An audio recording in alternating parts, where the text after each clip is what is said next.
तो हाल ही में दोस्तों पीस मेकर का सीजन 2 रिलीज हुआ था और मैं अज्यूम कर रहा हूँ इस वीडियो को रिकॉर्ड करने के टाइम पे कि अब तक आप में से काफी लोगों ने इस शो को सेकंड सीजन को देख लिया होगा। और क्योंकि जब मैंने शो को खत्म करा था तो मैंने एक वीडियो बनाया था, एक शॉर्ट बनाया था जिसके अंदर मैंने टाइटल रखा था कि पीस मेकर मेरे लिए ग्रेटेस्ट सुपर हीरो शो क्यों था। अब उसके नीचे काफी सारे कमेंट्स वगैरह आए थे उस चीज को काउंटर करते हुए और वो सारे पॉइंट्स मुझे कहीं ना कहीं काफी ज्यादा वैलिड भी लगे। लेकिन इस वीडियो के दौरान मैं अपने कुछ रीजन शेयर करूंगा जिसकी वजह से मुझे लगता है कि पीस मेकर अभी तक का ग्रेटेस्ट सुपर हीरो शो है। और सबसे पहला जो मेरा रीजन रहेगा कि ये जो सुपर हीरो है एक एक्चुअल में काफी ज्यादा ह्यूमन है किसी और सुपर हीरो के मुकाबले। ज्यादातर जो हमको सुपर हीरोज दिखाए जाते हैं वो काफी ज्यादा फ्लॉलेस दिखाए जाते हैं। उनकी जो पर्सनैलिटी होती है उनको पता होता है कि क्या चीज उनके लिए सही है, क्या चीज उनके लिए गलत है। लेकिन पीस मेकर अपने आप में थोड़ा अलग बंदा है। इसके अंदर थोड़ी बहुत एरोगेंस भी है। कभी कभी ये बहुत ही ज्यादा बेतुका इंसान भी होता है और कभी कभी इसको खुद भी नहीं पता है कि ये सही कर रहा है या गलत कर रहा है, जैसा कि एक नॉर्मल इंसान होते हैं। और सीजन 2 के अंदर हमको उसकी पर्सनल साइड और भी ज्यादा एक्सप्लोर होते हुए दिखाई जाती है, जहाँ पे हम उसके पास्ट में जाते हैं कि किस तरह से उसका पास्ट उसको अभी भी हॉन्ट कर रहा होता है और वो अपनी गलतियों की जिम्मेदारी लेके किस तरह से बेहतर इंसान बनने की कोशिश कर रहा होता है। और ये कुछ ऐसी पर्सनैलिटी है जिसकी वजह से मुझे लगता है कि बहुत बड़ी ऑडियंस है जो कि इस कैरेक्टर से रिलेट कर पाती है। दूसरा रीजन रहेगा मेरा कि ये बहुत ही ज्यादा परफेक्ट ब्लेंड है ह्यूमर का और हार्ट का। पीस मेकर के अंदर जब कॉमेडी एक्सपीरियंस करते हो बहुत ही स्लाइटली आपको एक्सपीरियंस करा जाती है। आपको कहीं से भी ऐसा नहीं लगता कि ये कैरेक्टर्स के अपने कैरेक्टर के बाहर जाके कर रहे हैं। वो कैरेक्टर्स अपनी बस रोजमर्रा की चीजें कर रहे होते हैं, रोजमर्रा के डायलॉग्स ही बोल रहे होते हैं और आपको बस कॉमेडी महसूस होती है। आपको ऐसा नहीं लगता है कि कोई करने की जबरदस्ती कोशिश कर रहा है, उनको किसी ने बोला है किस तरीके से आपको बोलना है। यहाँ तक कि ये जो शो है काफी सीरियस टॉपिक्स को जैसे ट्रॉमा हो गया, लोनलीनेस हो गया, सारी चीजों को काफी अच्छे तरीके से कॉमेडी के अंदर पिरो के आपको बहुत ही एंटरटेनिंग तरीके से एक्सप्लोर कराता है। तीसरा रीजन रहेगा मेरा कि काफी ज्यादा ब्रूटल जाता है जब इसके अंदर एक्शन की बात होती है। तो अब बहुत सारे सुपर हीरो शोज की बात करी जाए तो बहुत ज्यादा रिलाय करते हैं CGI पे अपने बेस्ट एक्शन देने के लिए। लेकिन पीस मेकर के अंदर वो कहानी थोड़ी अलग है।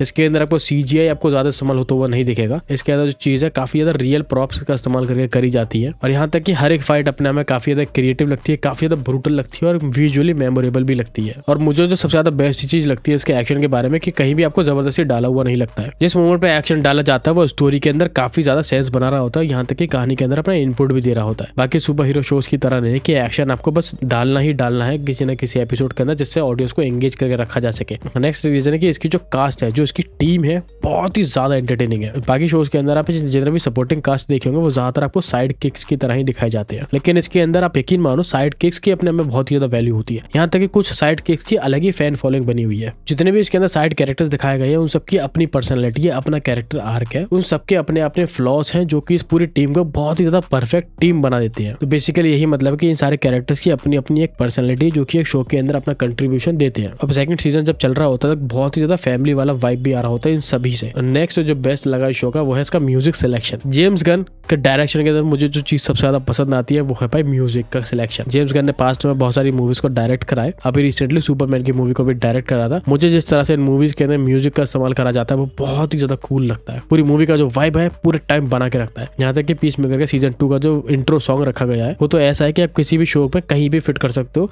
अब वो बस म्यूजिक फिट हो जा रहा है वहाँ पे। और वो जो म्यूजिक होता है सिर्फ बैकग्राउंड म्यूजिक की तरह काम नहीं कर रहा होता है, वो जो इमोशंस बिल्ड करने का काम करता है, आपके दिमाग को थोड़ा रिलैक्स करने का काम करता है। अगर टेंशन बन रही होती है तो उसको इंटेंसिफाई करने का काम करता है और अगर टेंशन ज्यादा ही बन रही हो तो उसको एकदम चिल डाउन कर देने का काम करता है। तो जिस तरह से म्यूजिक के साथ खेला जाता है जेम्स गन डायरेक्टेड शोज या मूवीज के अंदर मुझे वो चीज काफी ज्यादा पसंद आती है। नेक्स्ट रीजन जो रहेगा वो है ईगली। भाई उससे ज्यादा कूल मैस्कॉट मैंने किसी भी शो के अंदर अभी तक नहीं देखा है। जब ईगली को पहली बार पीस मेकर 1 के अंदर इंट्रोड्यूस करा गया था तो मेरे को लगा था कि एक कॉमिक रिलीफ के लिए इसको ऐड करा गया है, लेकिन जिस तरह से उसके कैरेक्टर को भी डेवलप करा जा रहा है, उसकी अपनी पर्सनैलिटी देने की कोशिश करता है ये वाला शो। उसका भी एक इमोशनल एंगल होता है, उसका भी एक ड्रामेटिक इम्पैक्ट हमको इस शो के दौरान देखने को मिलता है। जो उसकी लॉयल्टी है पीस मेकर की तरफ, यहाँ तक कि पीस मेकर की पूरी टीम की तरफ सारे फैंस उसको काफी ज्यादा अडोर करते हैं। और कभी कभी जब उसकी एंट्री हो जाती है तो जब उसकी टाइमिंग होती है, जिस तरह से वो रिएक्शन देता है ईगली, भाई वो अगर आपने पीस मेकर देखा तो आपको पता होगा कि मैं क्यों उसकी तारीफ इतनी ज्यादा कर रहा हूँ। और सीजन 2 के अंदर तो उसकी इंपॉर्टेंस को और भी ज्यादा बेहतर तरीके से दिखाया गया है। यहाँ तक कि एक एपिसोड तो उसी की बैटल स्किल्स हमको दिखाई जाने के लिए इस्तेमाल किया जाता है। और ईगली से मुझे एक और कैरेक्टर भी याद आ गया जिसके बारे में भूल जाता अक्सर में,